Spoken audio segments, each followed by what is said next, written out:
মুখ্যমন্ত্ৰী ৰাজনৈতিক দলে আন্দোলন কৰা উচিত নহয়। মুখ্যমন্ত্ৰী মহোদয় হল ৰাজ্যৰ মুৰব্বী হিচাপে কৈছে আৰু আমি পলিটিকেল পাৰ্টি হিচাপে প্ৰতিবাদ কৰিছোঁ। কালি মুখ্যমন্ত্ৰী ডাঙৰীয়াই এটা কথা কৈছিলে যে ৰাজনৈতিক দলে আন্দোলন কৰা উচিত নহয়। আমি ৰাজনৈতিক দল হিচাপে অহা নাই, মহিলা হিচাপে ওলাই আহিছোঁ আৰু ইয়াতে কোনো ৰাজনৈতিক দলৰ কথা নাহে। বেনাৰখনটো বিজেপিৰ নামতে আছে আপোনালোকৰ। আমি যিহেতু বিজেপিৰ মহিলাসকল ওলাই আহিছোঁ সেইকাৰণে বেনাৰখন আছে।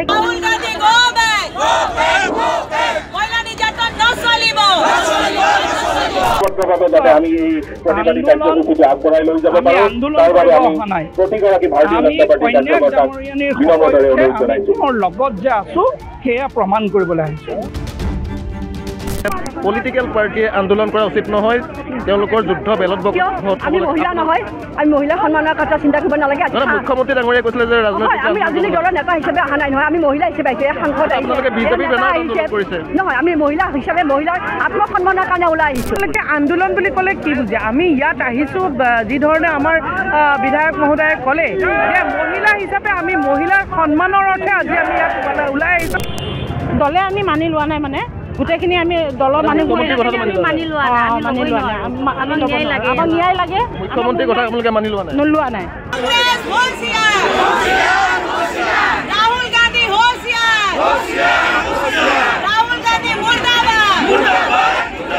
ৰাহুল গান্ধী ডাঙৰীয়াৰ এগেইনষ্টে কাৰবাৰ শুৰু হ'ব লাগে, অৰ্থাৎ তেখেতক এৰেষ্ট কৰিব লাগে, আইনগত বিধিগত ব্যৱস্থা ল'ব লাগে। এজন সাংসদে তেওঁৰ খেলৰ সাংসদজনক কিদৰে ব্যৱহাৰ কৰিব লাগে তেওঁ নাজানে ব্যৱহাৰ কৰিব, আৰু তেওঁ যায় দেশ চলাবৰ কাৰণে, আৰু তেওঁ আৰম্ভ কৰে ভাৰত জোৰো। মহিলাক তেওঁলোকে অপমান কৰি কেনেকৈ ভাৰত জোৰো হ'ব? ৰাহুল গান্ধী হাছে আইনী প্ৰক্ৰিয়াৰে হ'ব পাৰিলেহেঁতেন। কালি মুখ্যমন্ত্ৰীয়ে কৈছে যে ৰাজনৈতিক দলে আন্দোলন কৰিব নালাগে, যুদ্ধ বেলত।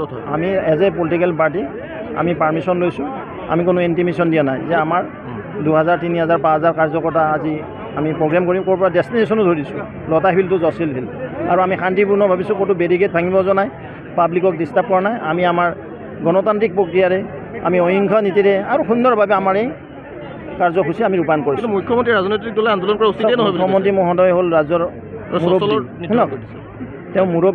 মুৰব্বী হিচাপে কৈছে আৰু আমি পলিটিকেল পাৰ্টি হিচাপে প্ৰতিবাদ কৰিছোঁ। আমি বিচাৰোঁ তেখেতে অনতিপলমে ক্ষমা খুজিব লাগে ৰাজহুৱাভাৱে, কিয়নো তেওঁ যিটো কাৰ্য কৰিছে আমাৰ সন্মানীয় জ্যেষ্ঠ মহিলা সাংসদগৰাকীক অপমান কৰি, সেয়া সঁচাকৈ গৰিহণাৰ যোগ্য। গতিকে আমি সকলো মহিলা ওলাই আহিছোঁ এটাই দাবী বিচাৰি যে তেখেতে অনতিপলমে ৰাজহুৱাভাৱে ক্ষমা বিচাৰিব লাগে।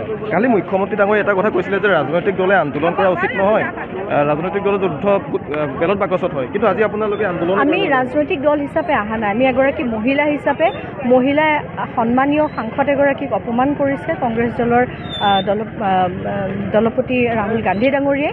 গতিকে আমি মহিলা হিচাপে ওলাই আহিছোঁ আৰু ইয়াতে কোনো ৰাজনৈতিক দলৰ কথা নাহে।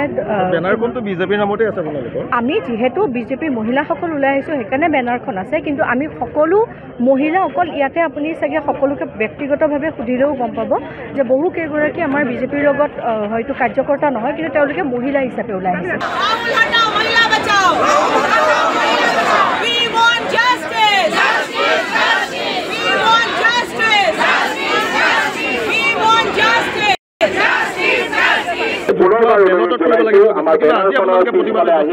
খুব শৃংখলাবদ্ধভাৱে যাতে আমি এই প্ৰতিবাদী কাৰ্যসূচীটো আগবঢ়াই লৈ যাব পাৰোঁ।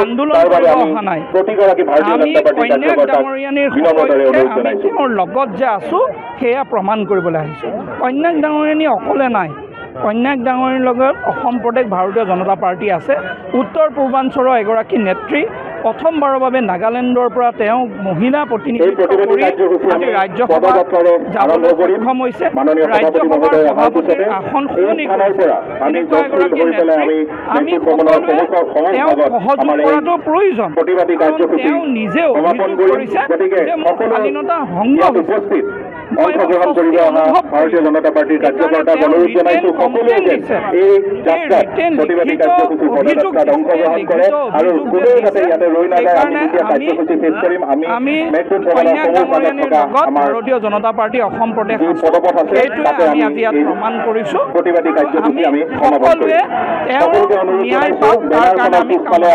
মুখ্যমন্ত্ৰী ডাঙৰীয়াই কৈছে যে কংগ্ৰেছৰ প্ৰতিবাদৰ ওপৰত ভিত্তি কৰি কৈছে যে পলিটিকেল পাৰ্টিয়ে আন্দোলন কৰা উচিত নহয়, তেওঁলোকৰ যুদ্ধ বেলত আমি মহিলা নহয়, আমি মহিলাৰ সন্মানৰ কথা চিন্তা কৰিব নালাগে আজি মুখ্যমন্ত্ৰী ডাঙৰীয়াই কৈছিলে যে আমি ৰাজনৈতিক দলৰ নেতা হিচাপে অহা নাই নহয় আমি মহিলা হিচাপে আহিছোঁ সাংসদ নহয় আমি মহিলা হিচাপে মহিলাৰ আত্মসন্মানৰ কাৰণে ওলাই আহিছোঁ ওলাই আহিবলৈ আমি বাধ্য হৈছোঁ মহিলা আত্মসন্মানৰ কাৰণে এনেকুৱা নেতাক প্ৰত্যাখ্যান কৰিছোঁ আমি এনেকুৱা দলক প্ৰত্যাখ্যান কৰিছোঁ ৰাহুল গান্ধী মুৰ্দাবাদ আপুনি আজি বিজেপিৰ হৈ অহা নাই আপুনি যে মহিলা হিচাপে আমি সকলো মহিলা ওলাই আহিছোঁ ইয়াতে দল পাৰ্টি বুলি কোনো কথা নাই আন্দোলন কৰা উচিত নহয় তেওঁলোকে পলিটিকেল পাৰ্টি যুদ্ধ হয় বেলট বাকচত কিন্তু আজি আপোনালোকে বিজেপি এটা আন্দোলন আপোনালোকে আন্দোলন বুলি ক'লে কি বুজে আমি ইয়াত আহিছোঁ যি ধৰণে আমাৰ বিধায়ক মহোদয়ে ক'লে যে মহিলা হিচাপে আমি মহিলাৰ সন্মানৰ অৰ্থে আজি আমি ইয়াত ওলাই আহিছোঁ সাংসদ বিধায়ক নিৰ্বিশেষে আমি প্ৰতিগৰাকী মহিলা ইয়ালৈ ওলাই আহিছোঁ আৰু আন্দোলন বুলি ক'লে আপোনালোকে নিশ্চয় এই দুদিন কংগ্ৰেছে আন্দোলনৰ নামত কেনেধৰণৰ কাম কাজ প্ৰদৰ্শন কৰিছে সেয়া আপোনালোকে দেখিছে আৰু